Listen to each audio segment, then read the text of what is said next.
Enter చేసి కింద check బాక్స్ని టిక్ చేసి సబ్మిట్ చేయండి. ఇలా సబ్మిట్ చేసిన తర్వాత మన పాన్ కార్డ్తో లింక్ అయిన మెయిల్ ఐడికి ఒక ఓటీపీ అనేది వస్తుంది. ఆ ఓటీపీని ఇక్కడ ఎంటర్ చేసి సబ్మిట్ చేయాలి.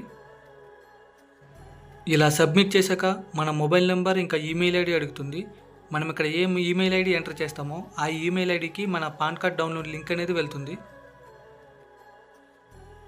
ఇలా mobile number email ID enter చేసిన తర్వాత ఆ కింద కనిపిస్తున్న పేమెంట్ గేట్వే మీద క్లిక్ చేసి ఎంటర్ చేయాలి.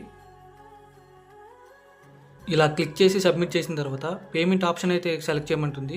నేనైతే యూపీఐ ఐడి సెలెక్ట్ చేశాను. ఇలా పేమెంట్ కన్ఫర్మ్ అయ్యాక ఈ పాన్ కార్డ్ అనేది మనకు మెయిల్ ద్వారా వస్తుంది. ఇలా మెయిల్కి వచ్చిన మన పాన్ కార్డ్ని డౌన్లోడ్ చేసుకుని ఓపెన్ చేస్తే పాస్వర్డ్ అడుగుద్ది. ఆ పాస్వర్డ్ అనేది మన యొక్క డేట్ ఆఫ్ బర్త్ని న్యూమెరికల్ నెంబర్లో యాడ్ చేస్తే ఆ పాన్ కార్డ్ ఓపెన్ అవుతుంది.